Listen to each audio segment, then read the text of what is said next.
Hello friends, welcome to our channel BB reviews by AI chronicles. ఈ big boss సీజన్కి ఉన్న క్రేజే వేరనమాట. అయితే మనకి ఎవరు బిగ్ బాస్ అనేది కనిపించారు కదా, తెర వెనకుండి మనల్ని ఆటాడిస్తూ ఉంటాడు. అతను ఎవరో ఈరోజు తెలుసుకుందాం. యాక్చువల్గా ఎక్కడో ఫస్ట్ వేరే స్టేట్స్లో స్టార్ట్ అయిందనమాట ఈ షో అనేది. వేరే కంట్రీ, స్టేట్స్ కాదు, వేరే విదేశాల్లో స్టార్ట్ అయిందనమాట ఈ షో. బిగ్ బ్రదర్ రియాలిటీ షోగా స్టార్ట్ అయింది. తర్వాత దాన్ని ఇండియాకి అనేది తీసుకొచ్చారనమాట. 2006లో యాక్టర్ హర్షిత్ వార్షి హోస్ట్గా Bigg Boss Hindi first season అనేది స్టార్ట్ అయింది. అయితే అప్పటి నుంచి షో సక్సెస్గా కొనసాగుతుంది అనమాట. దానికి శిల్పా శెట్టి, అమితాబ్, సంజయ్ దత్తు అయితే హోస్ట్గా చేశారు.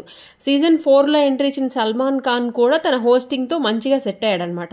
అయితే హిందీలో స్టార్ట్ అయిన 10 yearsకి 2017లో తెలుగులో బిగ్ బాస్ అనేది స్టార్ట్ అయింది.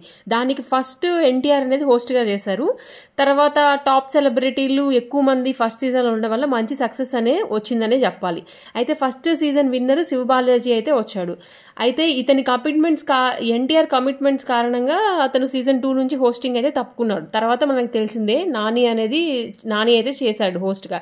బట్ అతని హోస్టింగ్ అంత ఎవరికి నచ్చలేదు, యావరేజ్ మార్క్స్ రావడం వల్ల సీజన్ 3 నుంచి నాగార్జున అయితే హోస్టింగ్ అనేది స్టార్ట్ చేశాడు. ఒక బెంచ్ మార్క్ అయితే సెట్ చేసుకున్నాడనే చెప్పాలి నాగార్జున.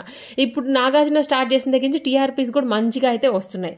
సో ఈ రియాలిటీ ఈ షోలో సక్సెస్లో ఎవరికి కనిపించిన అతను బిగ్ బాస్ పాత్ర చాలా ఉందన్నమాట. ఎందుకంటే ఆయన వాయిస్కే చాలా మంది ఫ్యాన్స్ ఉన్నారు. ఈ తెర వెనక నుండి వినిపించే బిగ్ బాస్ వాయిస్ అనేది చాలా ఆసక్తికరంగా ఉంటుందన్నమాట.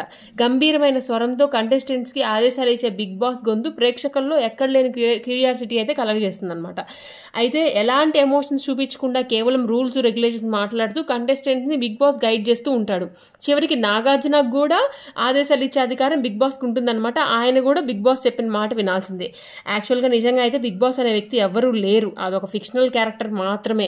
అయితే ఇక ఆ వాయిస్ మనకి డబ్బింగ్ ఆర్టిస్ట్ రేణుకుంట్ల శంకర్ అనే వ్యక్తిది అనమాట.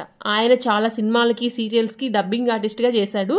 శంకర్ వాయిస్ అయితే బిగ్ బాస్ క్యారెక్టర్కి చాలా బాగా సెట్ అయింది. దీంతో అన్ని సీజన్స్కి ఆయన్నే తీసుకొచ్చారనమాట. సో బిగ్ బాస్ సీజన్ 8 అనేది చివరికి వచ్చింది గైస్. ఇంకా 1 వీక్లో సీజన్ అయితే అయిపోతుంది. సో మనకి ఈ వీక్ డబుల్ ఎలిమినేషన్ కూడా ఉంటుంది అంటున్నారు.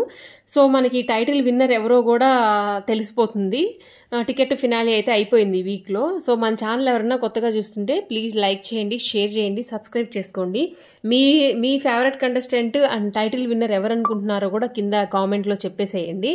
అండ్ ఇంకా ఈ బిగ్ బాస్ వాయిస్ అయితే రేణుకుంట్ల శంకర్ అనే వ్యక్తిది అనమాట. తెలుసుకున్నారు కదా గైస్ ఎవరు అని చెప్పి. So thank you for watching guys.